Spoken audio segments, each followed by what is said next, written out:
Om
Shanti.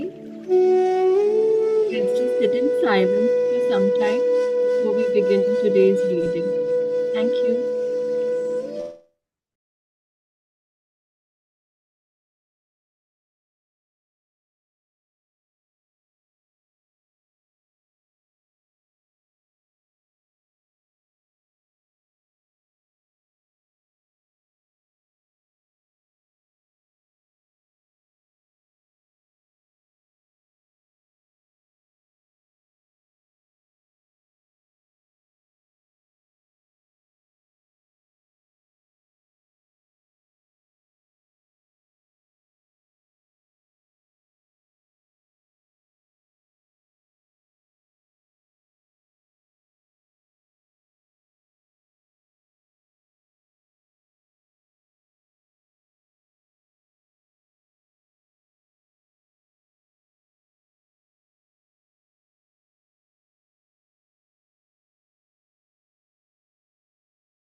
Om Shanti. Am I audible?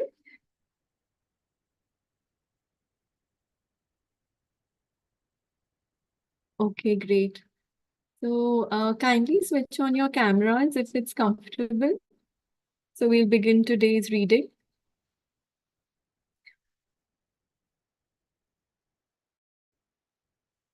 Okay. Okay, great. So today we are starting from page 81, and we were under realizing pure consciousness. Okay. So the author is saying, uh, is presence the same as being? Happening is that being becomes conscious of itself. When being becomes conscious of itself, that's presence. Since being, consciousness, and life are synonymous, we could say that presence means consciousness becoming conscious of itself, or life attaining consciousness. But don't get attached to the words and don't make an effort to understand this. There is nothing that you need to understand before you can become present. Am I clear and audible?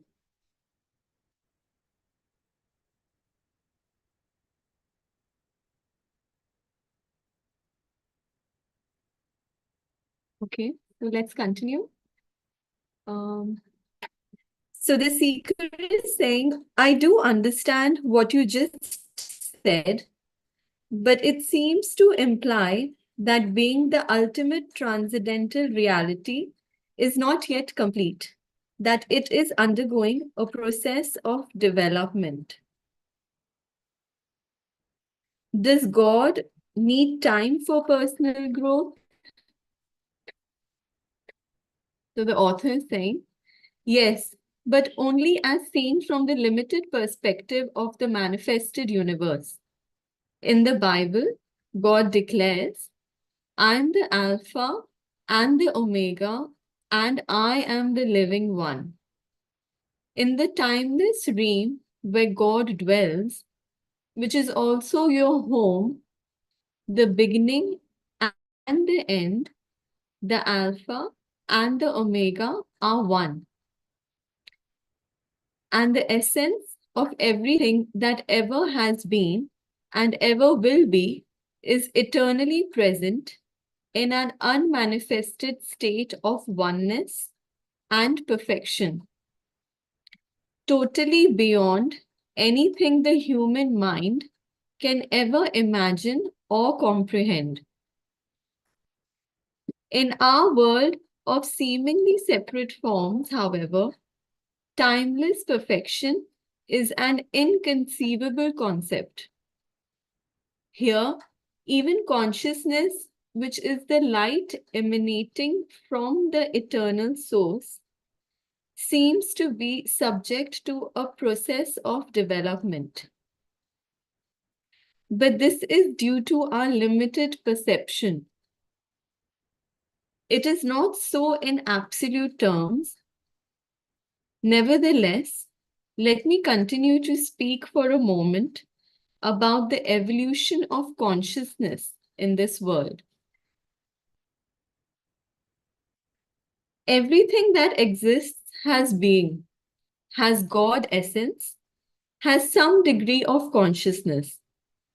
Even a stone has rudimentary consciousness, otherwise it would not be, and its atoms and molecules would disperse. Everything is alive. The sun, the earth, plants, animals, humans, all are expressions of consciousness in varying degrees, consciousness manifesting as form. The world arises when consciousness takes on shapes and forms, thought forms and material forms. Look at the millions of life forms on this planet alone.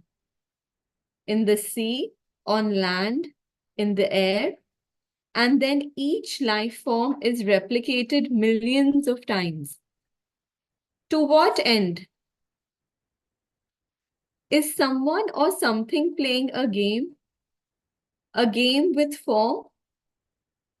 This is what the ancient seekers of India asked themselves. They saw the world as Leela, a kind of divine game that God is playing. The individual forms are obviously not very important in this game. In the sea, most life forms don't survive for more than a few minutes after being born. The human forms turn to dust pretty quickly too. And when it is gone, it is as if it had never been. Is that tragic or cruel? Only if you create a separate identity for each form, if you forget that its consciousness is God essence expressing itself in form. But you don't truly know that until you realize your own God essence as pure consciousness. If a fish is born in your aquarium and you call it John, write out a birth certificate, tell him about his family history, and 2 minutes later, he gets eaten by another fish. That's tragic. But it's only tragic because you projected a separate self where there was none. You got hold of a fraction of a dynamic process, a molecular dance, and made a separate entity out of it. Consciousness takes on the disguise of forms until they reach such complexity that it completely loses itself in them. In present day, humans, consciousness is completely identified with its disguise. It only knows itself as form and therefore lives in fear of the annihilation of its physical or psychological form. This is the egoic mind. And this is where considerable dysfunction sets in. It now looks as if something had gone very wrong somewhere along the line of evolution. But even this is part of Leela, the divine game. Finally, the pressure of suffering created by this apparent dysfunction forces consciousness to disidentify from form and awakens it from its dream of form. It regains self-consciousness, but it is at a far deeper level than when it lost it. This process is explained by Jesus in his parable of the lost son, who leaves his father's home, squanders his wealth, becomes destitute, and is then forced by his suffering to return home. When he does, his father loves him more than before. The son's state is the same as it was before, yet not the same. It has an added dimension of depth. The parable describes a journey from unconscious perfection through apparent imperfection and evil to conscious perfection. Can you see now the deeper and wider significance of becoming present as the watcher of your mind? Whenever you watch the mind, you withdraw consciousness from mind forms which then becomes what we call the watcher or the witness. Consequently, the watcher, pure consciousness beyond form, becomes stronger and the mental formations become weaker. When we talk about watching the mind, we are personalizing an event that is truly of cosmic significance through you. Consciousness is awakening out of its dream of identification with form and withdrawing from form. This foreshadows, but is really part of an event that is probably still in the distant future as far as chronological time is concerned. The event is called the end of the world. When consciousness frees itself from its identification with physical and mental forms, it becomes what we may call pure or enlightened consciousness or presence.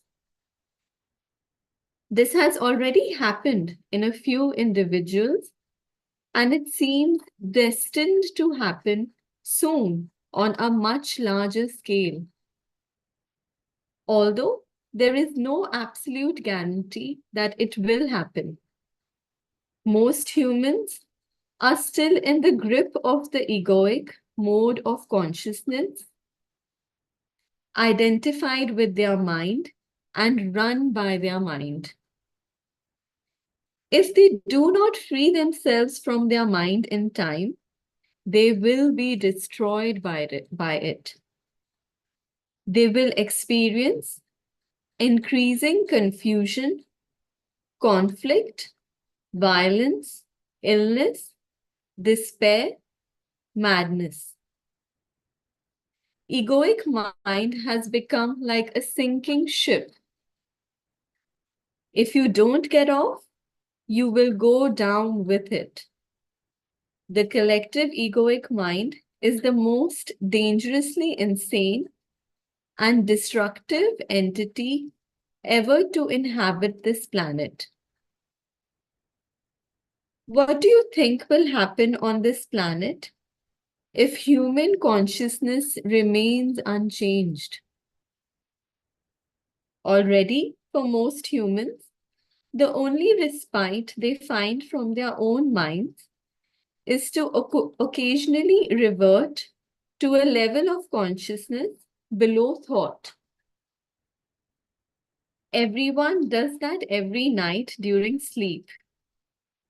But this also happens to some extent through sex, alcohol, and other drugs that suppress excessive mind activity.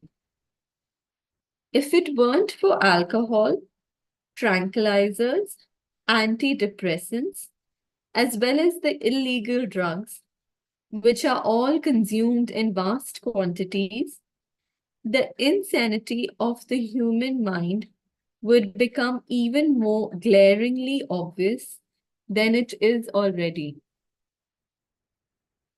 I believe that if deprived of their drugs, a large part of the population would become a danger to themselves and others. These drugs, of course, simply keep you stuck in dysfunction. Their widespread use only delays the breakdown of the old mind structures and the emergence of higher consciousness. While individual users may get some relief from the daily torture inflicted on them by their minds, they are prevented from generating enough conscious presence to rise above thought and so find true liberation. Falling back to a level of consciousness below mind, which is the pre-thinking level of our distant ancestors and of animals and plants, is not an option for us. There is no way back. If the human race is to survive, it will have to go on to the next stage.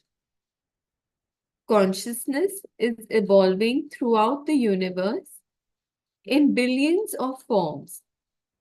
So even if we didn't make it, this wouldn't matter on a cosmic scale. No gain in consciousness is ever lost. So it would simply express itself through some other form. But the very fact that I am speaking here and you are listening or reading this is a clear sign that the new consciousness is gaining a foothold on the planet. There is nothing personal in this. I am not teaching you. You are consciousness and you are listening to yourself. There is an Eastern saying, the teacher and the taught together create the teaching. In any case, the words in themselves are not important. They are not the truth. They only point to it.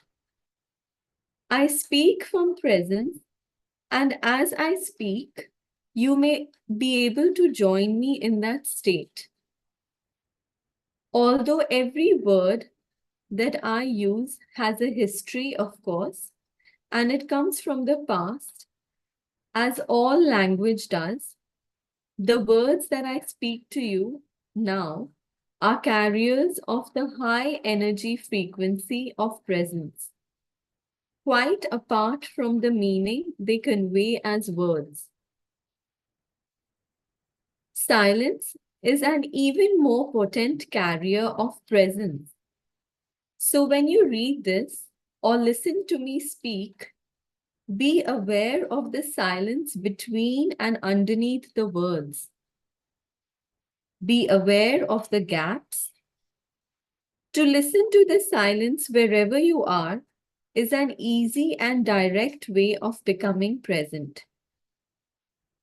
Even if there is noise, there is always some silence underneath and in between the sounds. Listening to the silence immediately creates stillness inside you.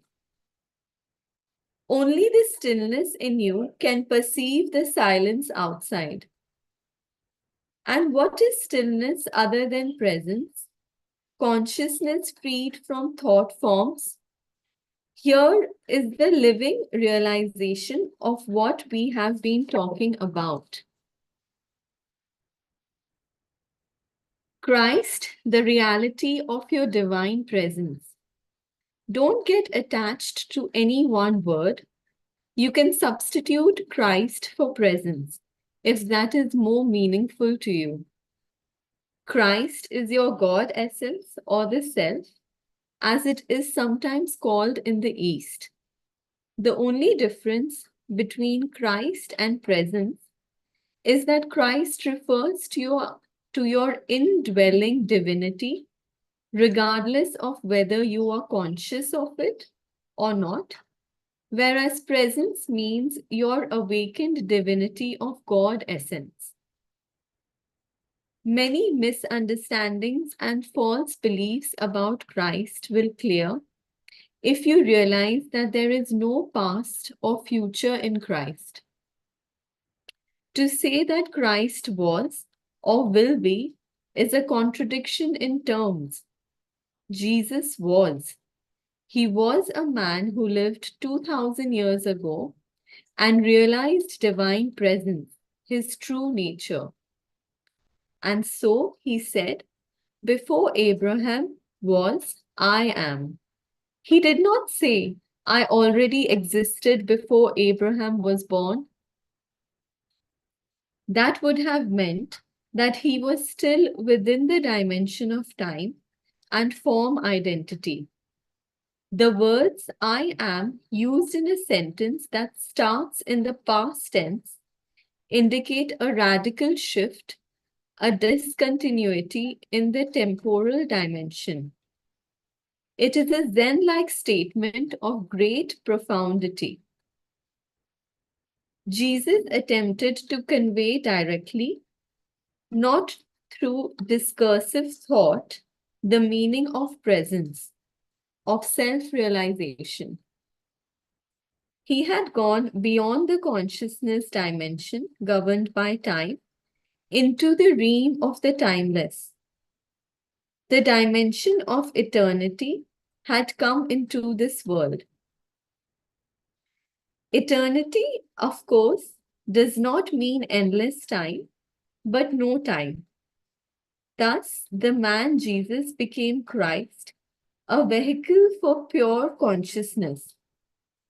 And what is God's self-definition in the Bible? Did God say, I have always been and I always will be? Of course not. That would have given reality to past and future. God said, I am that I am. No time here, just presence. The second coming of Christ is a transformation of human consciousness, a shift from time to presence, from thinking to pure consciousness, not the arrival of some man or woman. If Christ were to return tomorrow in some externalized form, what could he or she possibly say to you other than this? I am the truth, I am divine presence, I am eternal life, I am within you, I am here, I am now. Never personalize Christ. Don't make Christ into a form identity. Avatars, divine mothers, enlightened masters, the very few that are real, are not special as persons. Without a false self to uphold, defend, and feed, they are more simple, more ordinary than the ordinary man or woman. Anyone with a strong ego would regard them as insignificant, or more likely not see them at all. If you are drawn to an enlightened teacher, it is because there is already enough presence in you to recognize presence in another. There were many people who did not recognize Jesus or the Buddha, as there are and always have been many people who are drawn to false teachers. Egos are drawn to bigger egos. Darkness cannot recognize light. Only light can recognize light. So don't believe that the light is outside you or that it can only come through one particular form. If only your master is an incarnation of God, then who are you? Any kind of exclusivity is identification with form. And identification with form means ego, no matter how well disguised. Use the master's presence to reflect your own identity beyond name and form back to you, and to become more intensely present yourself. You will soon realize that there is no mine or yours in presence. Presence is one. Group work can also be helpful for intensifying the light of your presence. A group of people coming together in a state of presence generates a collective energy field of great intensity. It not only raises awareness, the degree of presence of each member of the group, but also helps to free the collective human consciousness from its current state of mind dominance. This will make the state of presence increasingly more accessible to individuals.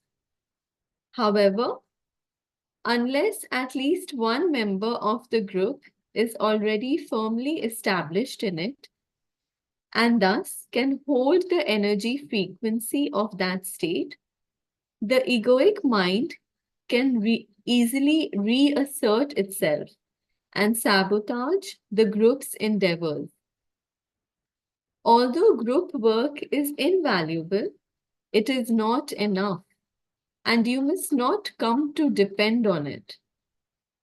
Nor must you come to depend on a teacher or a master, except during the transition period when you are learning the meaning and practice of presence. Okay. Um, so should we continue with the next chapter, or should we just share what we've learned today?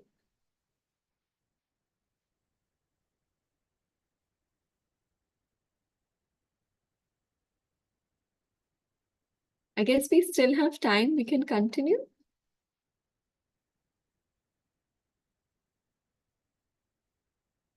Okay. Okay, so let's just read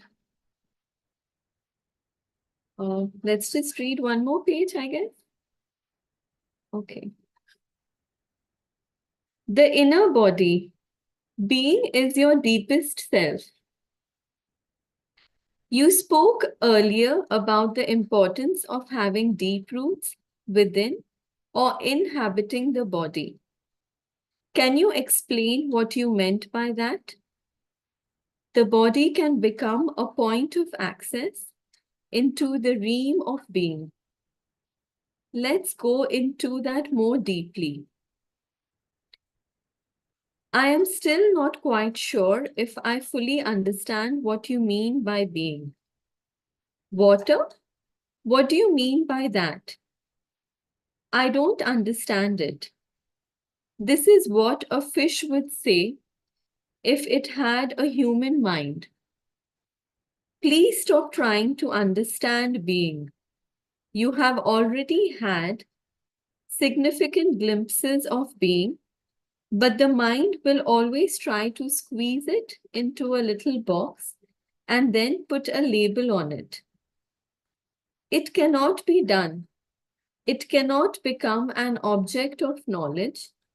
In being, subject and object merge into one. Being can be felt as the ever present I am that is beyond name and form.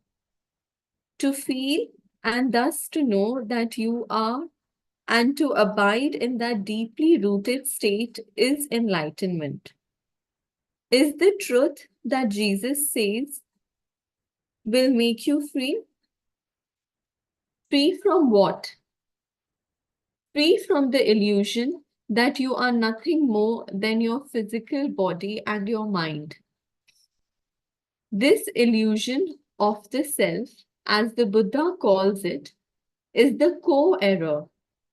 Free from fear in its countless disguises as the inevitable consequence of that illusion.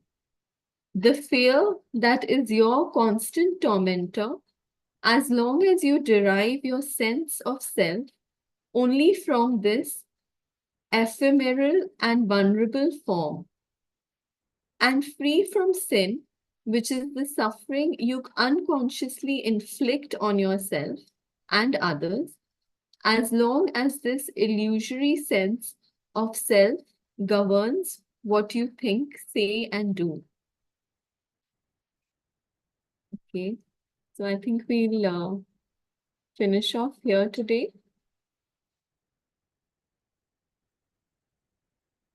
Uh, would anyone like to share their experiences of what we've learned so far?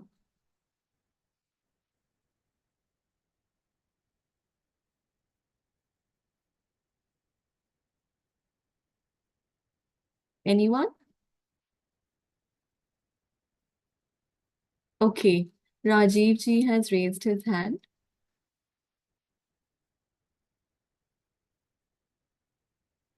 Are you audible? Yes, you're audible. Yes. During a study, we learned that the life is present, and the life is only in present. We jump from here to there. Is is one we are not in present is a problem. Yes. That it looks like a problem because we create an ego eh, through this. That I was something and I am not getting identification or take care or something, whatever else from anyone.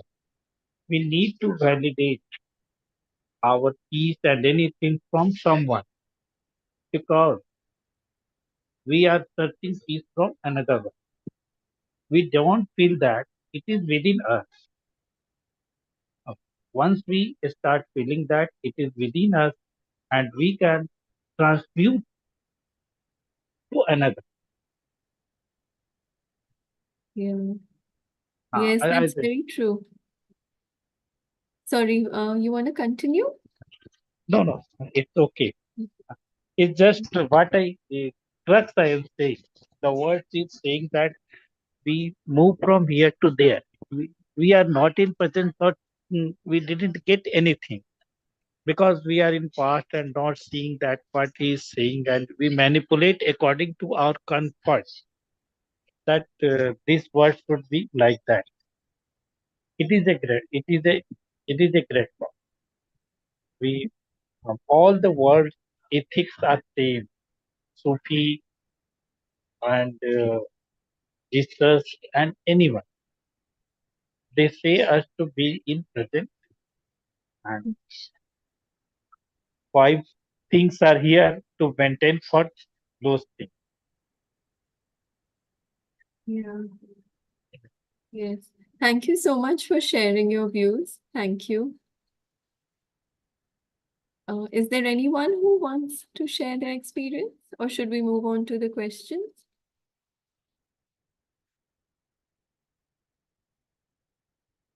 Okay, so the questions are here. The first question is, the author says most humans are still in the grip of egoic mode of consciousness, and this has led to increasing confusion, conflict, and violence. What do you understand by this?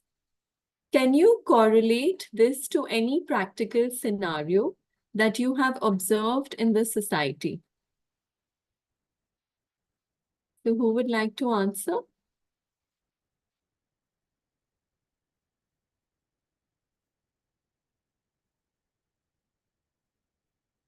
Okay, Rajiv ji, would you like to answer?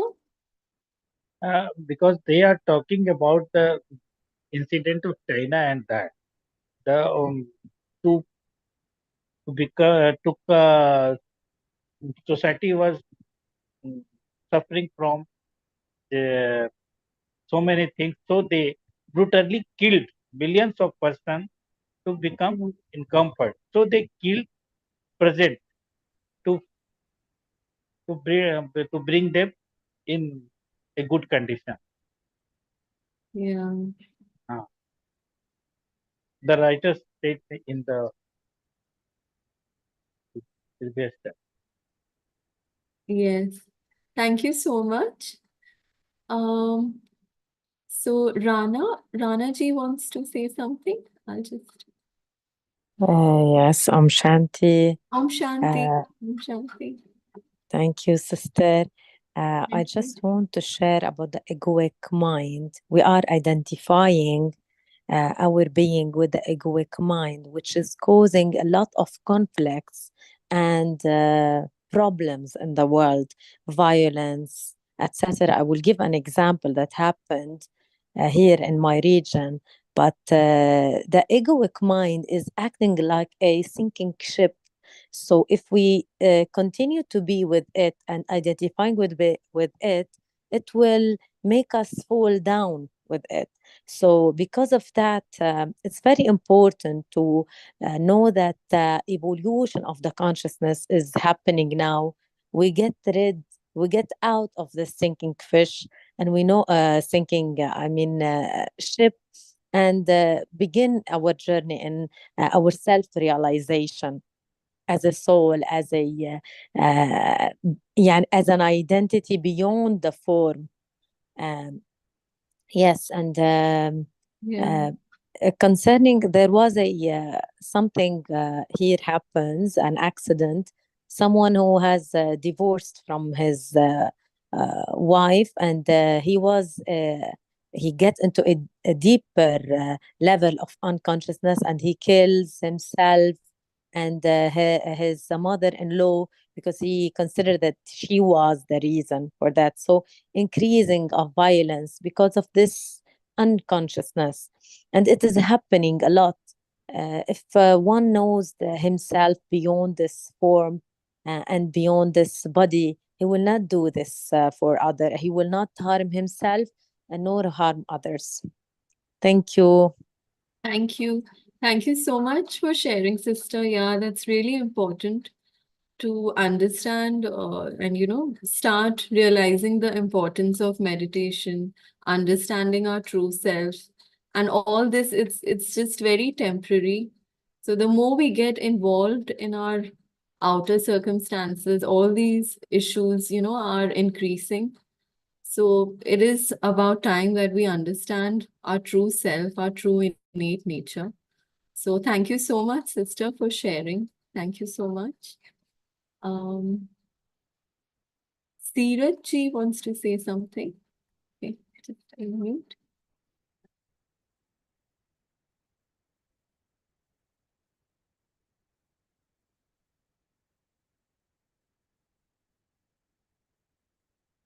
Um, are you able to unmute yourself, sister?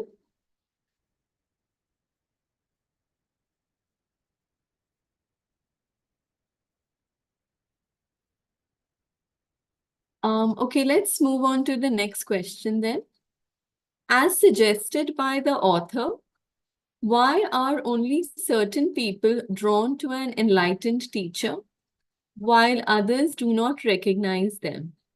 How can we use a teacher's or master's presence to recognize our true identity beyond name and form? So, who would like to answer?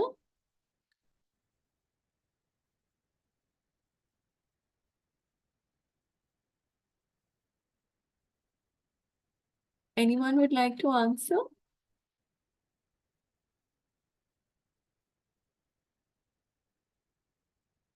Okay. Rana sister has raised her hand. Yes, if I would like others to share, but if no one is want to give an answer, I can give an answer for Thank that. you, sister. Uh, yes, since the ego, the bigger ego, will recognize only people with also bigger ego, so they will not see enlightened people as significant. They will see them less than ordinary. They cannot recognize them. So, because Mm. only enlightened person or someone with a smaller ego will recognize an enlightened person. So, because of their bigger ego, they're not able to see them, to know that they can help them.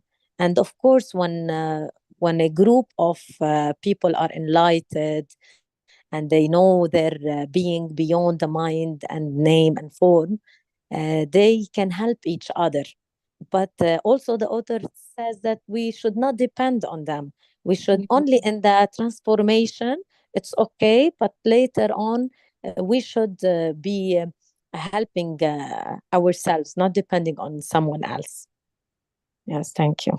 Yes. I Yes. I hope that it's clear. Thank you. Yeah, yeah, really. That's really true, sister. You explained so beautifully. That is true. We usually, as the author also explained very clearly in the book that usually bigger egos attract bigger egos, and it's only if you have that sense of true self that you will go to a teacher and you will understand and you'll be able to grow. So thank you so much. Thank you so much, sister, for sharing your views with us. Uh, Anyone else would like to share something?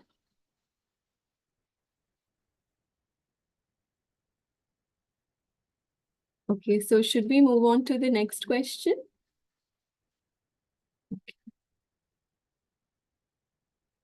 How can group work be helpful for intensifying the light of your presence? Based on your personal experience, do you find this daily group activity of Readers Club beneficial in this context? Okay, so who would like to answer?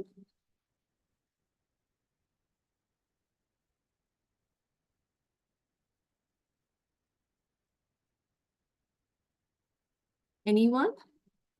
Okay, Gursima sister has raised her hand. Yes.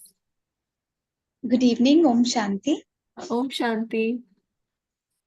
So I think the answer of this question will be, of course, this group work is helpful since it provides that support, that collective energy towards a common goal. You know, as of this book, it's about awakening to the present moment, learning to be mindful. So I think, of course, everybody's presence matters, and when we are together, that collective energy is completely different.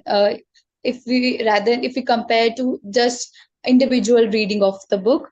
So yes, these are helpful, and I'm really grateful for everyone who is present daily at this time and is making this a successful venture. Yes, yes. Yeah, thank you so much, sister, for sharing. Yes, it definitely is. And it really helps when we learn and evolve together in a group. The entire feeling it's really beneficial for all of us. So I hope everyone is enjoying this experience and also learning. Would anyone else want to share their experiences?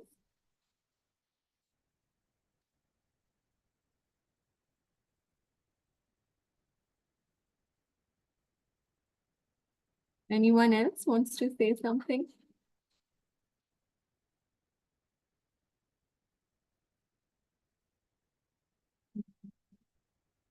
Nobody? Okay.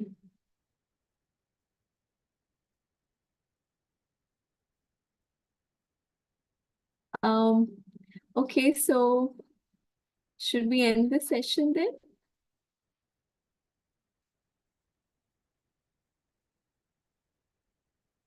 Okay. All right. Thank you. Okay, thank you. But does anyone want to share their experience of how it's helping them so far, the reading sessions that we are having every day?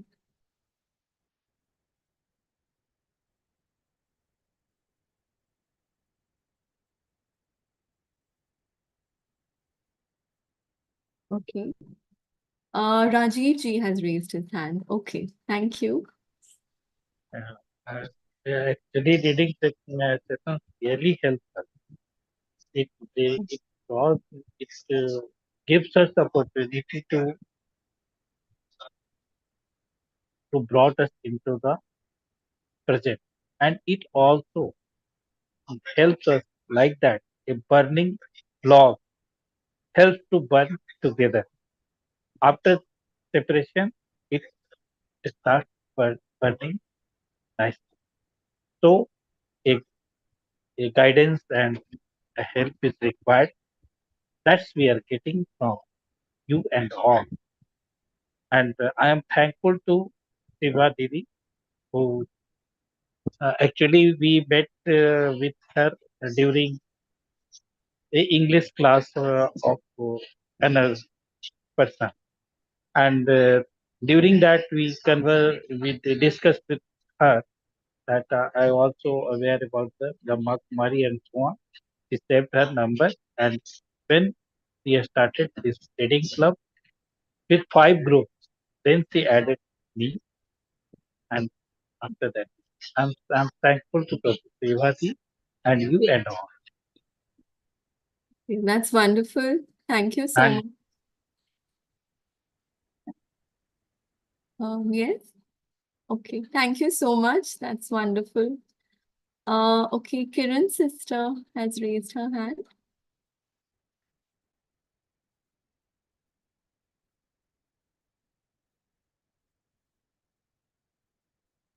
Kiran's sister. Okay. I think she's not there. Okay. All right then. So we'll end the session then with a beautiful song. Thank you so much, everyone, for joining. Hope you had a wonderful time. Thank you. Om Shanti.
Mm-hmm.